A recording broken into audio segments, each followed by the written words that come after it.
ओम नमो भगवते वासुदेवाय। ओम नमो भगवते वासुदेवाय।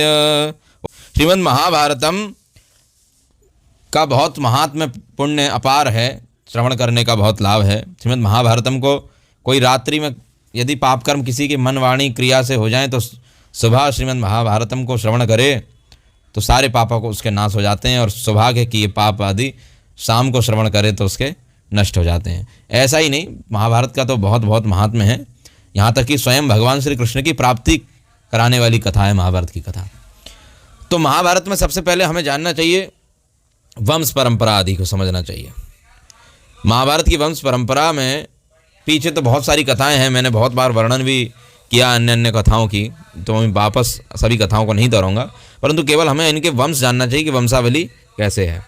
तो वंशावली हमें सीधा रूप से समझनी चाहिए कि एक समय पे जब भगवान नारायण की नाभि से ब्रह्मा जी प्रकट हुए, ब्रह्मा जी के पुत्र हुए थे आगे अत्रि मुनि, और अत्रि मुनि के पुत्र हुए थे चंद्र, और चंद्र के पुत्र आगे कौन हुए? बुध, और बुध के पुत्र हुए पुरूरवा, पुरूरवा के पुत्र आगे, क्योंकि ये तो पुरुषों की वो चलती आ रही है ना, ये पुरुषों की। इनकी पुत्रियां कहाँ थी कि पुत्रियों को उससे देखोगे तो दक्ष प्रजापति की पुत्री हुई अदिति माता। अदिति जी का विवाह हुआ कश्यप ऋषि के साथ, तो उनके विवस्वान नाम के पुत्र हुए, और विवस्वान से आगे मनु हुए, और मनु से इला नाम की पुत्री हुई, और इला और बुद्ध के द्वारा पुरूरवा नाम का पुत्र हुआ। तो यदि हम पुरुष रूप, यदि माता की उससे देखेंगे तो ये माता की संतति चली आ रही है, वो ब्रह्मा जी के जो दूसरे पुत्र दक्ष प्रजापति जो कि उनके अंगूठे से जन्मे थे, तो दक्ष के उससे जो अदिति के पुत्र हुए विवस्वान, विवस्वान के पुत्र हुए मनु, और मनु की पुत्री हुई इला। और इधर यदि पुरुष रूप में देखोगे तो पुरुष चले आ रहे हैं, ब्रह्मा जी के पुत्र हुए भगवान नारायण के पुत्र ब्रह्मा, ब्रह्मा जी के पुत्र हुए अत्रि, अत्रि मुनि के पुत्र हुए चंद्र, चंद्र के पुत्र बुध, बुध के पुरूरवा। तो ऐसे, और पुरूरवा महाराज जो हुए थे, पुरूरवा महाराज के आगे पुत्र हुए आयुष, जिनको आयुष या आयु भी कहते हैं। आयु हुए, आयु के पुत्र हुए थे नहुष महाराज, और नहुष महाराज के पुत्र हुए ययाति महाराज। ययाति महाराज की दो पत्नियां थी, सभी जानते होंगे, जिनकी दो पत्नियों का नाम था शर्मिष्ठा और देवयानी। इन शर्मिष्ठा और देवयानी से ही आगे यदुवंश और पुरुवंश, यदुवंश और पुरुवंश दो वंश चले। देवयानी जो थी वो शुक्राचार्य जी की कन्या थी, और शर्मिष्ठा जो थी, जो वृषपर्वा नाम का जो असुरों का राजा था, उनकी पुत्री शर्मिष्ठा थी। तो देवयानी के तो यदु और तुर्वसु दो पुत्र हुए थे, देवयानी माता के यदु और तुर्वसु नाम के दो पुत्र हुए थे, और जो वृषपर्वा की पुत्री जो शर्मिष्ठा थी, उनके द्रुयु, अनु और पुरु, ये तीन पुत्र हुए। तो देवयानी माता से चले आगे यदु महाराज से आगे चला यदुवंश, और जो शर्मिष्ठा के पुत्र थे, इनमें तीन पुत्र थे पर उनमें जो एक थे पुरु, उनसे चला आगे पुरुवंश। और पुरु देव जो हुए थे, पुरु जी की पत्नी जो थी कौशल्या, और उन्हीं कौशल्या को पौष्टि भी कहा जाता है, उन्हीं को पौष्टि भी कहा जाता है। कौशल्या भी दो नाम बताए जाते हैं शास्त्र में, कि उन्हीं का नाम कौशल्या भी था, उनका नाम पौष्टि भी था। और उन्हीं पुरु के आगे जन्मेजय नाम का एक पुत्र हुआ, जिसको कि जन्मेजय भी कहते हैं और एक जगह कहीं प्रवीर भी कहते हैं। उन्हीं पुरु महाराज के पुत्र हुए थे प्रवीर, जन्मेजय, मतलब एक ही व्यक्ति के दो ऐसे हैं। और इन्होंने जो अश्वमेध यज्ञों का अनुष्ठान किया था अपने समय पे, विश्वजित यज्ञ, और बाद में वानप्रस्थ आदि को ग्रहण कर लिया था प्रवीर महाराज ने। तो वही प्रवीर महाराज ने जो अनंता नाम की एक कन्या के साथ में विवाह किया था, और उनके गर्भ से उन अनंता के मतलब जो जन्मेजय थे प्रवीर के पुत्र हुए थे प्राचीनवान। और प्राचीनवान जो महाराज बहुत महान राजा हुए, तो प्राचीनवान ने बाद में यदुकुल की कन्या एक थी अस्मकी नाम की, उनको अपनी पत्नी बनाया, और प्राचीनवान के पुत्र हुए समयाति। और समयाति जो थे उनके अहम याति नाम के पुत्र हुए, और अहम याति के जो पुत्र हुए वो सार्वभौम उनका नाम कहलाया। और सार्वभौम जो थे उन्होंने बाद में एक कन्या से विवाह किया जिसका कि नाम सुनंदा बताया जाता है शास्त्र में, कि सुनंदा नाम की कन्या को किया।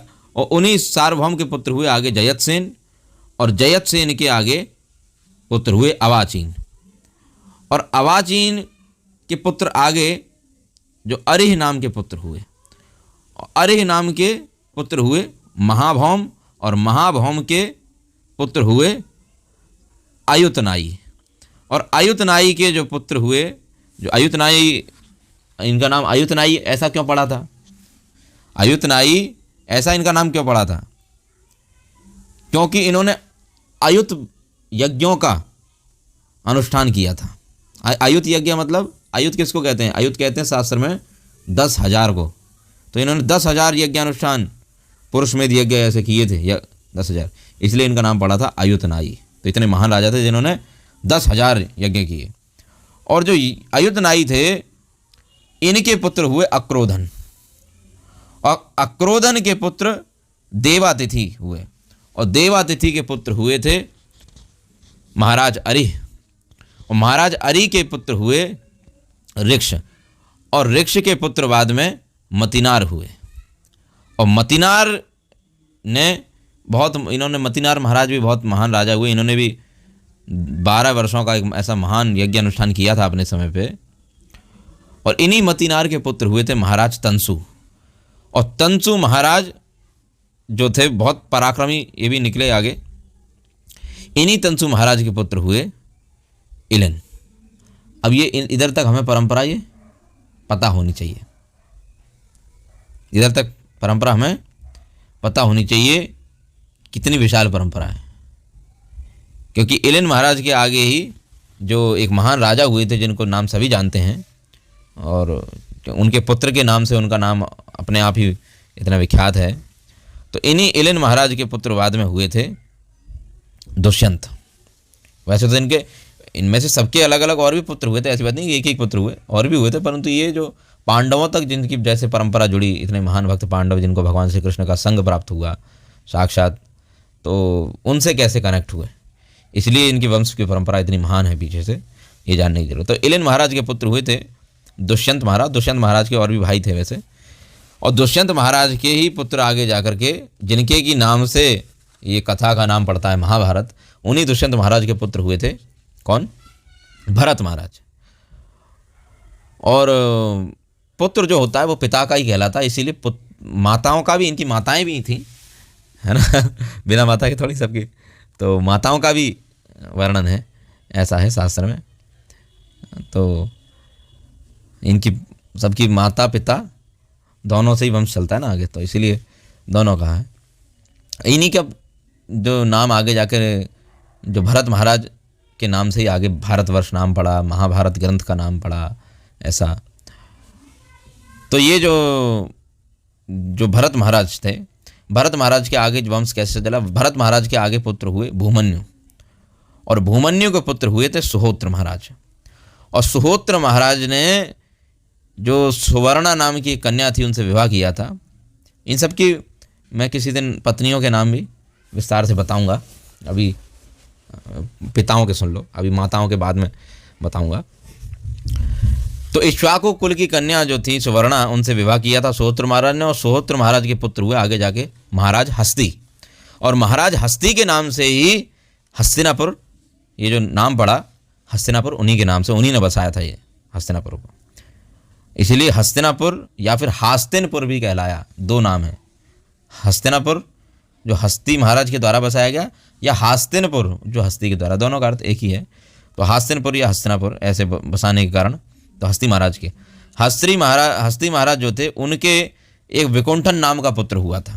और विकुंठन महाराज का विवाह दसाहर कुल की एक कन्या थी जिनका नाम था सुदेवा नाम की थी। तो उन विकुंठन महाराज के पुत्र सुदेवा से पुत्र हुए अजमीढ़ नाम के पुत्र हुए थे। विकुंठन के अजमीढ़ हुए, और अजमीढ़ के बहुत सारे पुत्र हुए थे। अजमीढ़ महाराज के लगभग शास्त्र में बताया कि अजमीढ़ महाराज के चतुर्विंश पुत्र शतम, पुत्र शतम चतुर्विंशम, पुत्र शतम चतुर्विंशम कितना हो गया? पुत्र शतम मतलब पुत्र मतलब 100 पुत्र, 100 पुत्र शतम चतुर्विंशम, शतम मतलब 100, चतुर्विंशम मतलब 24, तो 100 और 24 मतलब 124। तो इनके कितने पुत्र हुए? 124 पुत्र हुए थे लगभग। और अलग अलग इनके भी फिर आगे बहुत वंश चला, 124 पुत्रों का अलग अलग। परंतु अजमेर के जो एक पुत्र बड़े महान निकले, जिनमें सबसे नाम ज़्यादा जिनका फेमस हुआ, जिनसे कि आगे और भी वंश चला, भरत वंश आगे चला, तो अजमेर महाराज के पुत्र हुए संवर्ण महाराज। 124 थे, उनमें से एक हुए संवर्ण महाराज। और संवर्ण महाराज का विवाह सूर्य देव की पुत्री कन्या थी, उनका नाम था तप्ती देवी। उन तप्ती देवी के गर्भ से कुरु महाराज का जन्म हुआ। संवर्ण महाराज के पुत्र हुए कुरु महाराज, जिनके की नाम पर क्या कहलाया? कुरुवंश कहलाया या कौरव वंश कहलाया। आगे पहले चला आ रहा है, सबसे पहले कौन सा वंश? चंद्रवंश। पहले चला रहा चंद्रवंश, फिर चंद्रवंश से आगे चला पुरुवंश, पुरुवंश और यदुवंश। और यदुवंश तो अलग निकल गया, वो तो उनके वंशज अलग हो गए। और पुरुवंश चलता आ रहा, पुरुवंश के आगे चला, फिर आगे जाकर के चलते चलते चलते चलते बीच में आए भरत महाराज। और भरत महाराज से चला भारत वंश। कौन सा वंश? भरत वंश, जिसको भारत भी कहते हैं, भरत कुल। तो भरत वंश चला, भरत महाराज से चलते चलते चलते चलते आए संवर्ण महाराज। और संवर्ण महाराज के पुत्र हुए कुरु महाराज। बहुत श्रेष्ठ महान राजा हुए कुरु महाराज, बहुत पुण्यात्मा थे। उन्हीं कुरु महाराज के नाम से आगे वंश चला कुरुवंश। तो ये वंश में एक ही वंश है तो ये सब कुछ चंद्रवंश के अंदर ही आता है, परंतु अलग अलग महान ऐसे ऐसे बीच बीच में राजा हो गए, जिनके नाम से कि बीच में क्या हो जाता है और कुल का गौरव बढ़ जाता है ना। तो इसलिए उनके नाम से आगे रख देते। तो यही कुरु महाराज से इनकी पत्नी शुभांगी देवी थी। इन्हीं कुरु महाराज के एक पुत्र हुए, जिनका नाम हुआ विदुर। और विदुर महाराज के पुत्र हुए अनश्वा। और अनश्वा महाराज के पुत्र हुए थे, उनका नाम था परीक्षित। अब ये वो वाले परीक्षित नहीं है जो हम सुनते हैं श्रीमद् भागवतम के श्रोता परीक्षित महाराज। ये परीक्षित महाराज बहुत पहले हुए हैं। इसमें कई बार ऐसे हुए, जैसे पीछे एक हुए थे ना, इनके आयुष के पुत्र नहुष के ययाति के आगे पुरुरवा, वो पुरु महाराज, पुरु के आगे हुए थे प्रवीर, जिनको जन्मेजय कहते। तो जन्मेजय मतलब परीक्षित महाराज के पुत्र जन्मेजय, वो जन्मेजय नहीं, ये पहले भी एक जन्मेजय हो गए, जिनके पूर्वजों के नाम पे भी कई बार राजाओं के नाम रख दिए जाते थे। पिछले वाले पूर्वजों के नाम पे आगे वाले जो वंशज हैं उनके नाम भी रख दिए जाते थे, है ना। तो ऐसे ही अनश्वा महाराज हुए, और अनश्वा महाराज के पुत्र हुए परीक्षित महाराज। और परीक्षित महाराज के पुत्र बाद में हुए थे भीमसेन। अब ये वो वाले भीमसेन नहीं है, पांडव वाले भीमसेन, ये उनके पहले पूर्वज रह गए हैं। तो परीक्षित महाराज के पुत्र भीमसेन हुए, और भीमसेन महाराज के पुत्र हुए प्रतिश्रवा। और प्रतिश्रवा के महाराज के पुत्र हुए महाराज प्रतीप। अभी प्रतीप महाराज बड़े हमें समझने चाहिए। प्रतीप महाराज भी बहुत मुख्य इनका जो भूमिका है। और प्रतीप महाराज के पुत्र, इनके 3 पुत्र हुए थे। देवापी महाराज हुए थे, और शांतनु महाराज हुए थे, और बाहलिक। तो इनमें से जो शांतनु महाराज थे, तो प्रतीप महाराज के पुत्र शांतनु, क्योंकि ये जो देवापी थे ये तो बाल्यावस्था में ऐसे जंगल चले गए थे, तो फिर ये राजा बन गए थे। कौन? शांतनु महाराज राजा बने। और शांतनु महाराज की आगे जो वंश चला, शांतनु महाराज के गंगा पुत्र देवव्रत पितामह भीष्म भी हुए शांतनु महाराज के पुत्र, परंतु पितामह भीष्म ने तो विवाह किया नहीं, तो उनका तो आगे ऐसे वंश चला नहीं। तो इसलिए शांतनु महाराज की जो दूसरी पत्नी थी सत्यवती माता, तो शांतनु महाराज के 2 पुत्र सत्यवती माता से हुए थे। तो वो सत्यवती माता के पुत्र और शांतनु महाराज के पुत्र आगे विचित्रवीर्य और चित्रांगद हुए। और चित्रांगद और विचित्रवीर्य, जो चित्रांगद थे वो तो गंधर्व के द्वारा मारे गए थे, तो बाद में विचित्रवीर्य बचे, और विचित्रवीर्य का विवाह हुआ था अंबिका और अंबालिका से, परंतु उनकी भी मृत्यु हो गई थी। तो बाद में विचित्रवीर्य का क्षेत्र था, जैसे कि मान लो किसी का खेतपति कोई मर जाए, कोई खेत का मालिक मर जाए, परंतु खेत तो उस मालिक का ही है, भले वो मालिक अब नहीं रहा, तो अब क्या किया जाए? उस खेत का जो मालिक ही तो मर गया है, पर उस खेत की ऊपर कोई व्यक्ति यदि बीज बो सकता है, और फसल बस ये है कि हाँ कि बीज चाहे कोई बोए, परंतु जो बीज जो फसल होगी वो फसल किसकी कहलाएगी? खेत का जो मालिक था उसकी। तो ऐसे ही इनके केस में हुआ कि विचित्र वीर्य महाराज तो चल बसे, उनके कोई संतान नहीं हुई, तो अंबिका और अंबालिका उनके खेत की तरह मानी जाए। उनकी जो पत्नी अंबिका और अंबालिका थी, ये दोनों को खेत की तरह माना जाए। तो उनके पुत्र बाद में हुए थे जो वेद व्यास जी के द्वारा, अंबिका और अंबालिका के बाद में धृतराष्ट्र और पांडु, और उनमें से एक जो दासी थी, अंबिका की दासी, उनके हुए थे विदुर जी। तो ये 3 पुत्र ऐसे हुए थे। और धृतराष्ट्र महाराज के भी बहुत सारे पुत्र हुए, 100 पुत्र थे। तो उनमें सबसे ज़्यादा जो 4 फेमस, वैसे 100 के नाम आगे कभी बताऊंगा। तो धृतराष्ट्र महाराज के पुत्र आगे जो दुर्योधन, दुशासन और विकर्ण और चित्रसेन, ये 4 बड़े प्रमुख माने जाते हैं। और भी 96 पुत्र और भी थे। और वैश्य जाति की एक कन्या थी, उसके द्वारा भी धृतराष्ट्र महाराज का एक पुत्र हुआ था, जिनका नाम था युयुत्सु। युयुत्सु भगवान श्री कृष्ण के भक्त थे। और यहाँ पांडु महाराज के पुत्र हुए 5 पांडव, वो भी देवताओं के वरदान से प्राप्त हुए महारानी कुंती को। तो पांडु महाराज की भी 2 पत्नी है, कुंती महारानी और माद्री, ये भी रत्न स्वरूपा थी। बाद में पांडु महाराज का तो श्राप लगा हुआ था, फिर इनके आगे जो पुत्र हुए थे वो देवताओं के द्वारा हुए। तो अब आगे की जो कथा है वो बहुत मार्मिक है और बहुत विशाल है। तो इसमें हम दुष्यंत महाराज के चरित्र से श्रवण करेंगे कि दुष्यंत महाराज का चरित्र कैसा था, और दुष्यंत महाराज के जो पुत्र हुए महाराज भरत, उन भरत महाराज का थोड़ा चरित्र का श्रवण करेंगे, उनका जन्म कैसे हुआ था, क्या था। फिर आगे जो इलिन, और इलिन के पुत्र हुए थे जो प्रतीप महाराज, और प्रतीप महाराज के विषय में श्रवण करेंगे। प्रतीप महाराज और प्रतीप महाराज के पुत्र जो शांतनु महाराज, और शांतनु महाराज के पुत्र गंगा पुत्र देवव्रत भीष्म, इनके बारे में, इनका भीष्म नाम कैसे पड़ा, ये सब श्रवण करेंगे हम कल की कथा में। ऐसा है। तो इनमें पांडु महाराज जो हुए थे, और पांडु महाराज के 5 पुत्र हुए थे, युधिष्ठिर महाराज, धर्मराज युधिष्ठिर, भीमसेन, अर्जुन, नकुल, सहदेव। इनमें से भीमसेन के पुत्र तो हुए घटोत्कच, और वो तो युद्ध में मारे गए, परंतु द्रौपदी के 5 पुत्र भी मारे गए थे। और अर्जुन के जो पुत्र थे, जो सुभद्रा माता के द्वारा हुए थे, वो हुए अभिमन्यु। अभिमन्यु भी युद्ध में मारे गए, परंतु अभिमन्यु के पुत्र जो हुए, जो जीवित रहे, वे कहलाए परीक्षित महाराज। और परीक्षित महाराज का विवाह हुआ था माद्रवती के साथ में, और माद्रवती के द्वारा जन्मेजय महाराज का जन्म हुआ। तो भीमसेन, उग्रसेन, श्रुतसेन, जन्मेजय, ये 4 पुत्र थे वैसे। तो उनमें से जन्मेजय परीक्षित महाराज के पुत्र कहलाए आगे। और उन्हीं जन्मेजय महाराज के जो पत्नी हुई वपुष्टमा देवी, वपुष्टमा देवी के द्वारा 2 पुत्र हुए जन्मेजय महाराज के भी, शतानीक, शंकुकर्ण। और शतानीक के आगे जो वंशज चले, उनका अश्वमेध दत्त, उनका नाम हुआ अश्वमेध दत्त। तो ये पुरु वंश या पांडव वंश या भरत वंश, कुरु वंश जो कहा जाए, तो ये उसका इस प्रकार से वर्णन हुआ।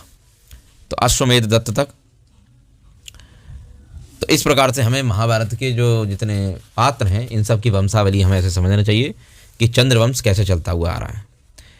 ऐसे ही भगवान श्री कृष्ण की लीला में, जब भगवान की द्वारका लीला भी प्रारंभ होगी, तब बताऊंगा कैसे यदुवंश चलता आ रहा है।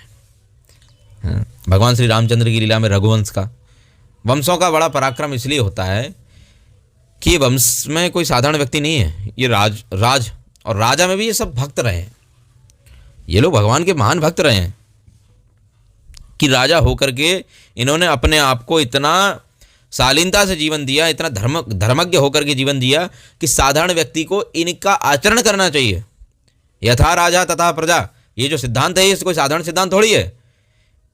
श्रेष्ठ पुरुष जिस पथ पे गमन करे, चलते हैं सभी पद चिन्हों पे उनके, उनका दिया प्रमाण बनता है लोक धर्म, और उन्हीं को आचरण करें प्राणी देख सुन के।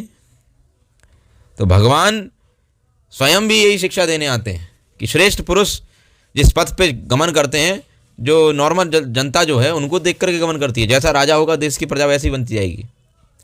अरे ज़्यादा दूर मत जाओ, मैं तो अभी कहता हूँ कि अभी सब लोगों ने, भले ही चाहे अब उसमें पीछे पॉलिटिकल है या जो भी समझ लो, कुछ भी है, हम अभी के समय पे देखें, अभी बीच में मैंने कभी अपने जीवन में बच्चों के मुख से ये गीत, मतलब नॉर्मल बच्चे, खेलने कूदने वाले बच्चे, उनके मुख से कभी ये गीत सुना नहीं। कौन सा गीत? अभी बीच में गीत चला था, किसी मैया ने गाया था कि वो कैसे था, मेरी झोपड़ी के भाग आज खुल जाएंगे, राम आएंगे, राम आएंगे, आएंगे राम आएंगे। अब मैंने एक दिन क्या हुआ, ऐसे ही मैं यानी कि तुलसी देवी के समीप था, तो मैं श्रवण कर रहा हूँ कि कुछ बच्चे खेल रहे थे, लड़कियाँ थी, बच्चियाँ थी छोटी छोटी, 7-8 साल की, 9 साल की, तो वो खेल रही हैं, वो आपस में यही गा रही हैं, और एक लड़का भी था कोई छोटा बच्चा, वो सब गा रहे हैं उस समय पे। अभी तो नहीं, अब तो सब ढीला पड़ गया ये किस समय पे, जब भगवान श्री रामचंद्र जी के मंदिर की जो ये चल रही थी, ओपनिंग हो रही थी, तो उनके आरंभ में सब उद्घाटन हो रहा है, वो हो रहा, उस समय बड़ा चल रहा था पूरे देश में कि अब आज ये होगा, आज ये होगा, राम जी का वो होने वाला, अभिषेक होने वाला है, राम जी की प्राण प्रतिष्ठा है, ऐसा है सब कुछ जो सब हुआ। तो उस समय पे देखा गया, क्यों? क्योंकि देश के सारे श्रेष्ठ व्यक्ति कहाँ लगे हुए उस समय पे? राम जी के उसमें, इसलिए सारा देश किसमें घूम रहा है? राम जी के उसमें। हाँ, अभी आज की डेट में क्या चल रहा है? सारा देश किसमें लगा है? वोट वोट वोट वोट, कौन नेता कौन, मतलब जो जैसा श्रेष्ठ लोग जिस पे फोकस करते हैं, छोटे लोग उसी पे फोकस करते हैं। सीधी सी बात ही है, यदि देश का राजा धार्मिक होगा तो जनता धार्मिक बनेगी, और जिसका अधार्मिक होगा तो जनता धार्मिक बनेगी, सीधी सी बात है।